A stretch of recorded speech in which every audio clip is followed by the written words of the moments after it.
Chelsea 3, Barcelona. You know, first things first, man. Varane could have just scored that goal. I mean, honestly, he could have just simply scored. You score in the first few minutes. Pressure is now on Chelsea. We get to relax a little bit. Unfortunately, he did not. Unfortunately, he did not score. Chelsea simply dominated the game. I think that's just we have to give credit its due. To be honest, Estevao, yeah, he claimed his throne in that game. It was basically a Yamal versus Estevao type of situation. But what can we say, man? A lot to digest. Welcome to the football room. Project match analysis. It's tough, man. It's tough being a Barca fan today. Most of which if you're a Manchester United fan yesterday. But that's a story for another day. Let's get straight into the game, man. So again, Varane should have scored in the early minutes of the game. I mean, we've just begun. We do a good pressing. Reece James uses the ball at the edge of the box. Yamal with a sleek pass. Unfortunately, Varane could not score. And that kind of worked against us, man, because the first 10 to 15 minutes of the game, both teams were actually good. I have to be honest. Both teams were actually good, man. You could see that this is going to be more of a basketball match, Chelsea's Chelsea, they're at home. They're going to claim that, okay, this is our home ground. We need to do something. Barcelona. And under Hansi Flick, we play relentless football, direct. We don't play any jokes. We want to score. We want to win. We want to dominate. Especially, when they use that high line. The first 10 to 15 minutes belonged to both teams, I have to be honest. Chances were created on both sides. Chelsea, they were looking to make the pitch as wide as possible. And at the same time, when you look at the person that they started with being Neto up front, Estevao on the right-hand side, and Garnacho on the left-hand side, it showed you that they were looking to basically make sure that high line that Barcelona play, they exploited. Because if you think about it, all those players have got pace. Dilap, on the other hand, he's more for typical number 9, more of like a target man. So he doesn't have as much pace compared to Garnacho or Neto, for example. That's why you could see that Barcelona, Chelsea wanted to make sure that when Barcelona press, when they use that high line that they normally use, they can just slit your hand behind. And it worked for a couple of times. If you consider the fact that Garnacho got the ball a lot in the first half, he did. He had 1-1 chances against Kunde, which showed that their game plan is okay. We play wide, we get the ball to the guys.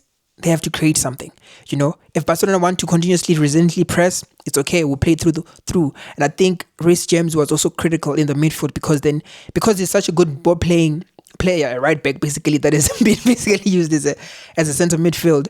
It becomes much difficult, to kind of take him off the ball because he's also strong. He's technically good as well. He's got an eye for a pass. So the build-up phase of Chelsea was actually good because they've got two ball players which are very, very capable. Caicedo being the other one. Fernandes was more at the front, putting up a bit more.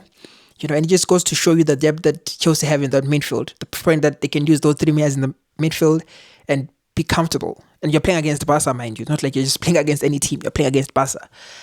So yeah, man. Then from there on, it started to go a bit downhill, From minute 20, minute 25, Chelsea were basically dominating. Because if you think about it, the amount of goals that Chelsea were disallowed just goes to show you who was who in that match. And I'm not even speaking about the yellow card that Araujo got, because he was just basically going to speak up to the referee saying, "Hey ref, there was a foul on Yamin Yamal there. Why didn't you judge?" The referee felt like, "Okay, you're being too close, bro. I'm telling you that I'm the referee. I let the play continue. I didn't see no foul." He gets his first yellow card. At that point you're thinking, okay, it's Araujo. Yellow cards are not foreign to him or anything like that, but he's also the captain of the team, he's the leader of the team. So we continue to play, but Chelsea were just relentless. Coming forward, I don't know, man. And Estevao,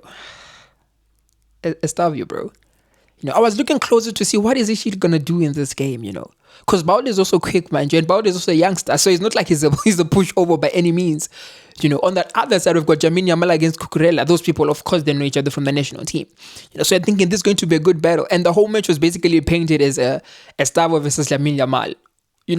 Both these two youngsters who have basically dominated world football. Estevao did well at Palmeiras. Won everything that there is to win there before he moved on to Chelsea. And even he's adapted well even to Chelsea as well. So it's okay, cool. It's you against Emilia Mal at this point. Let's see who's going to shine. So I feel like the whole hype was around those two players. Of course, the other players as well. But, it was basically a Emilia Mal versus Estevao show. And I have to be honest, Lamine Yamal was kept quiet in this game. I think Cucurella gave him no chance whatsoever. Even if you could see in the first half, he didn't have as many chances to turn like he normally would. Sometimes would bait you thinking he's going on the inside where there's more space, only for him to turn on the outside, and then from there he dummies you again until he gets to the box and he shoots. But in this particular game, Cucurella basically shut him down. He didn't have as many answers, as he normally would. And credit goes to Cucurella for that, Cucurella stood his ground as a senior man. He was like, hey, I want to stand my ground, bro. I'm here to win. And rightfully so, he did win that battle in the first half. Chelsea had some, disallowed goals, which just goes to show you again, like what I was saying, like these people were attacking. The handball saved us, to be honest. The handball saved us. And then the pivotal moment of the match is when Arau picks up that red card, man. Yeah, that changes everything. And it's about to approach half time also, mind you.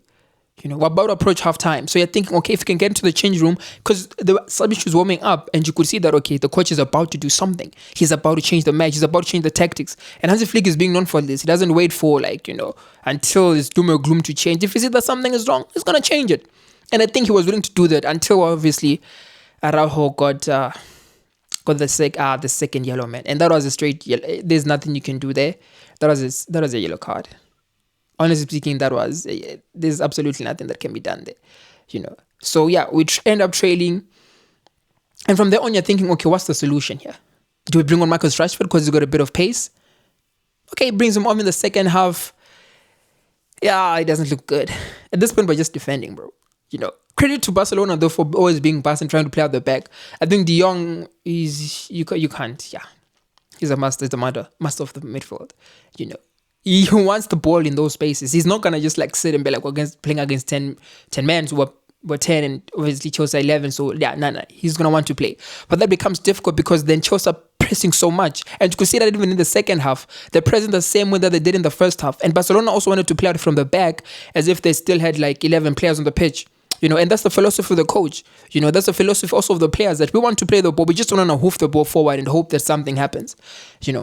But then, yeah, like I said, man, it's Estevao. Oi. Hello. Yo. He gets the ball, bro. He gets the ball, does what he does, and then he shoots with his weaker foot. At that point, you're thinking there's no way you can score from this angle. Literally, there is no way you can score from this angle, right? Okay, wrong. He scores. Just like that, bro. And with his weaker foot, when you look at the replay, he didn't even look up. And that was, he literally just drove into the box, a little touches, a young box, get into the right foot is over. At that point, it's chai. The confidence is now up, Again, the whole narrative of Estevao versus Yamil Yamal, everyone is kind of saying, guess who's who now? And let's not forget what Yamil Yamal has been doing. Hello? Let's not forget that now, But of course, in this game, he didn't, play he didn't have a good game. Okay, that happens. That's football. Estevao, okay, he played well. Credit to him as well, Give credit where it's due. He played well. You can see the spark that he actually has. When he has the ball, he's always attempting to do something. And I think also that goes credit to the coach because he gives him that freedom. You could see he can cut in when he wants to cut in. He can rotate with other players when he wants to rotate, especially when Neto was there. So it just goes to show you that, okay, he's a flexible young boy. And kudos to him, man. That's a brilliant of a goal.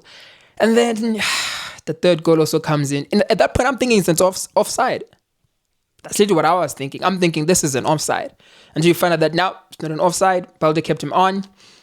Young tap in for Delap. His first goal is straight from bridge. And at that point, you're thinking, okay, this is over. This is, at this point, surely, this is over. So like I say, man, of course I'm a bit disappointed. I'm crushed. But nonetheless, we move on, They're still going to come news. So make no mistake, we will be there.